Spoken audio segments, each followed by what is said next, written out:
Security forces نے بلوچستان کے ضلع شیرانی میں انٹیلیجنس بیسڈ آپریشن کے دوران بھارتی حمایت یافتہ 7 دہشت گردوں کو ہلاک کر دیا۔ پاک فوج کے شعبہ تعلقات عامہ ISPR کے مطابق آپریشن خفیہ اطلاع پر کیا گیا، جس میں دہشت گرد گروہ فتنۃ الخوارج سے تعلق رکھنے والے عناصر نشانہ بنے۔ کارروائی کے دوران دہشت گردوں کے قبضے سے بھاری مقدار میں اسلحہ، گولہ بارود اور دھماکہ خیز مواد برآمد کیا گیا۔ ISPR کے مطابق پاکستان کے سیکیورٹی فورسز ملک کو دہشت گردی کی لعنت سے مکمل طور پر پاک کرنے کے لیے پرعزم ہیں اور اسی کارروائیاں جاری رہیں گی۔ اس سے قبل بھی بلوچستان میں سیکیورٹی فورسز کی مختلف کارروائیوں میں بھارتی سپانسرڈ 18 دہشت گرد ہلاک کیے گئے تھے، جن میں سے کوئٹہ کے نواح میں سیکیورٹی فورسز کے مشترکہ آپریشن میں 10 دہشت گرد مارے گئے اور ضلع شیرانی میں سیکیورٹی فورسز کی کارروائی کے دوران 8 دہشت گرد ہلاک ہوئے۔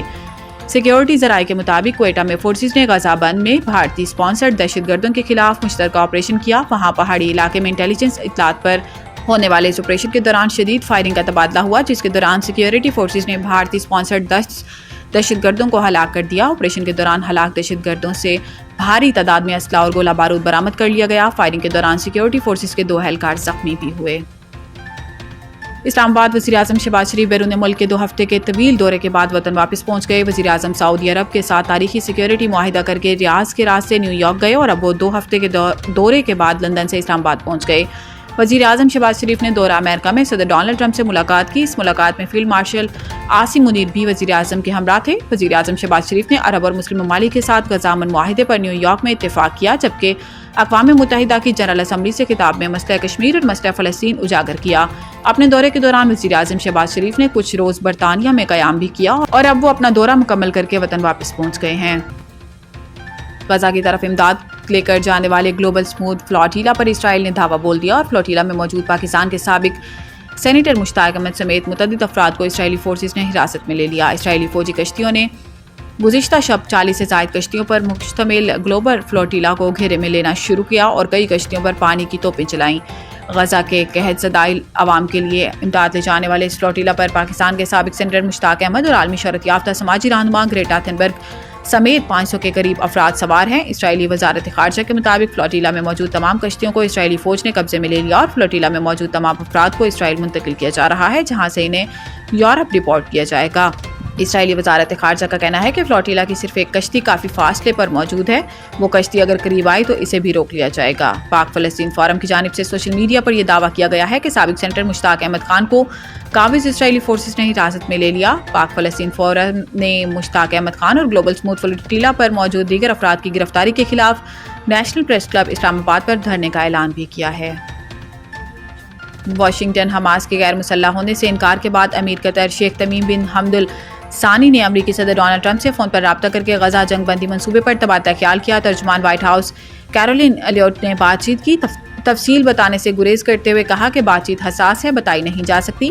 وائٹ ہاؤس ترجمان نے حماس کی جانب سے منصوبہ منظور ہونے کی امید بھی ظاہر کی۔ کیرولین الیوٹ نے کہا کہ صدر ٹرمپ حماس کو منصوبے پر غور کے لیے ڈیڈ لائن مقرر کریں گے۔ خیال رہے کہ اس سے پہلے امریکی صدر ڈونلڈ ٹرمپ نے منگل کے روز حماس کو 3-4 روز میں جواب دینے کا کہا تھا۔ برطانوی میڈیا کے مطابق حماس ممکنہ طور پر ٹرمپ کا منصوبہ مسترد کر دے گی۔ گزشتہ روز فرانسیسی خبر ایجنسی نے خبر دی تھی کہ قطر میں مصر، ترکیہ اور قطر کے حکام سے ملاقات میں حماس کے ایک دھڑے نے غیر مسلح ہونے سے انکار کیا، جبکہ دوسرا دھڑا ٹرمپ کی جنگ بندی ضمانت پر امن منصوبہ ماننے پر تیار ہے۔ دوسری جانب مصر کے وزیر خارجہ بدر عبدالعاطی نے کہا کہ حماس کو جنگ بندی کی امریکی تجاویز پر قائل کرنے کی کوشش کر رہے ہیں۔ ہماری حماس سے ملاقات ہو رہی ہے، قطر اور ترکیہ کے ساتھ مل کر کوشش کر رہے ہیں حماس تجاویز کا مثبت جواب دے۔ محکمہ موسمیات نے بحیرہ عرب میں موجود سسٹم کی شدت اختیار کرنے پر کراچی سمیت سندھ کے مختلف علاقوں میں ہلکی بارش کا امکان ظاہر کیا ہے۔ محکمہ موسمیات کے مطابق شمال مشرقی بحیرہ عرب میں موجود سسٹم شدت اختیار کرتے ہوئے ڈپریشن سے ڈیپ ڈپریشن میں تبدیل ہو گیا ہے، جس کے تحت 12 گھنٹے میں طوفان بننے کا امکان ہے۔ محکمہ موسمیات کا بتانا ہے کہ طوفان بننے کی صورت میں اس کا نام شکتی رکھا جائے گا۔ طوفان کے لیے نام شکتی سری لنکا کا تجویز کرتا ہے، جس کا مطلب طاقت ہے، جبکہ طوفان کے شدید سمندری طوفان میں تبدیل ہونے کا بھی امکان ہے۔ محکمہ موسمیات کے مطابق سسٹم کراچی سے 400 کلومیٹر جنوب میں موجود ہے، جبکہ سسٹم کے زیر اثر سمندر میں طغیانی بھی رہے گی۔ سمندری طوفان بحیرہ عرب میں 5 یا 6 اکتوبر تک رہ سکتا ہے۔ محکمہ موسمیات کا بتانا ہے کہ سمندر میں شدید طغیانی کے پیش نظر سندھ کے ماہی گیروں کو 3 اکتوبر تک سمندر میں جانے سے بھی منع کیا ہوا ہے۔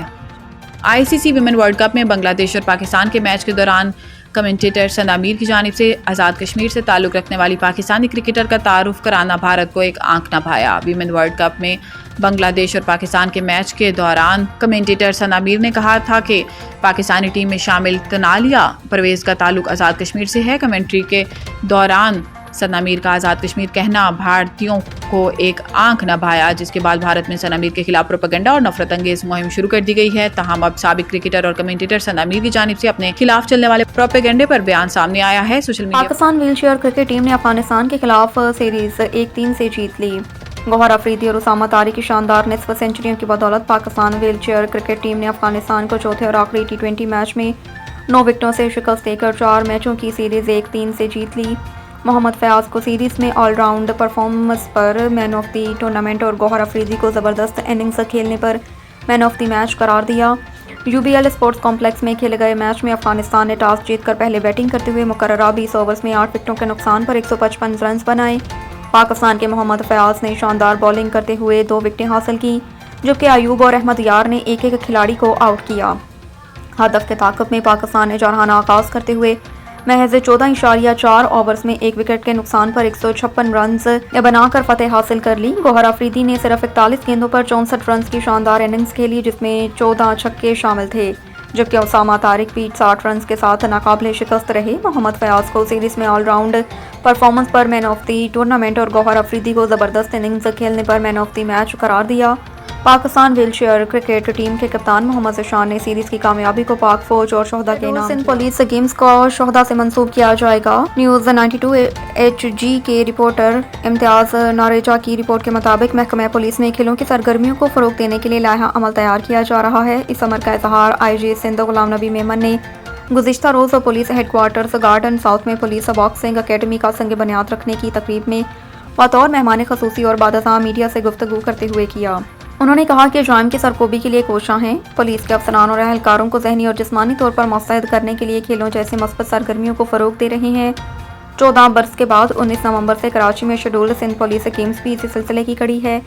انہوں نے سندھ پولیس اسپورٹس کمیٹی کے چیئرمین DIG ٹریفک پیر محمد شاہ اور برطانیہ سے تعلق رکھنے والے سابق انٹرنیشنل باکسر محمد پولیس کے باکسنگ ہیڈ کوچ کا کارل لینڈر کی بلوث خدمات کو خراج تحسین پیش۔ ایڈیشنل IG کراچی جاوید عالم اوڈھو نے کہا کہ کھیلوں اور دیگر صحت مند سرگرمیوں کو تقویت دینے کے لیے کوشاں ہیں۔ سندھ پولیس اسپورٹس کمیٹی کے چیئرمین DIG ٹریفک پیر محمد شاہ نے اظہار خیال کرتے ہوئے کہا، محکمہ پولیس میں موجود کھیلوں کے ٹیلنٹ کو سامنے لا رہے ہیں۔ 1.5 کروڑ روپے کی لاگت سے پولیس باکسنگ اکیڈمی 2 ماہ میں مکمل ہو جائے گی۔ سلیمان نینی تال والا نے تعاون کو جاری رکھنے کا عزم کیا۔ IG سندھ غلام نبی میمن نے سندھ پولیس باکسنگ اکیڈمی کا سنگ بنیاد رکھا۔ اس موقع پر ایڈیشنل IG کراچی جاوید عالم Odho, Sindh police sports board کے چیئرمین DIG ٹریفک پیر محمد شاہ، SSP محمد Ali Raza, police sports board کے سیکرٹری SP سعید رائی، سلیمان احمد نینی تالوال، سندھ اولمپک ایسوسی ایشن کے سیکرٹری احمد علی راجپوت، مقبول ارائن، سابق انٹرنیشنل باکسرز دیگر موجود تھے۔ آخر میں IG سندھ نے پولیس باکسنگ ٹیم کے ارکان اور آفیشلز میں کٹ اور سرٹیفکیٹ سے تقسیم کی۔ ہائی کورٹ نے اسلام آباد ہائی کورٹ کے جسٹس طارق محمود جہانگیری کی ڈگری کی منسوخی کے خلاف دائر درخواست پر بڑا حکم جاری کر دیا۔ عدالت نے ڈگری منسوخ کرنے کے نوٹیفیکیشن کو کالعدم قرار دے دیا۔ سماعت کے موقع پر رجسٹرار کراچی یونیورسٹی وفاق ایڈوکیٹ جنرل سندھ اور دیگر پیش ہوئے۔ فریقین نے عدالت سے صدا کی کہ ہمیں کل ہی نوٹس ملا ہے، ہمیں جواب کے لیے وقت درکار ہے۔ جسٹس اقبال نے کہا کہ ہم تو وقت دینے کے لیے تیار ہیں، لیکن اس دوران درخواست گزار کے خلاف کوئی ایکشن ہو گیا تو پھر کیا ہوگا؟ آج ہم آپ کی بات مان جائیں اور کل ایکشن ہو جائے، کون ذمہ داری لے گا؟ آپ لوگوں نے ان کے خلاف ایکشن لینے سے قبل کوئی نوٹس دیا تھا؟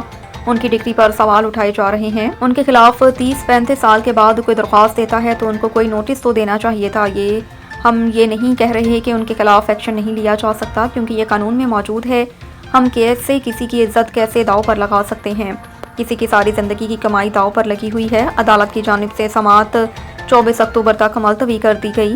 آئندہ سماعت پر فریقین سے جواب طلب کر لیا۔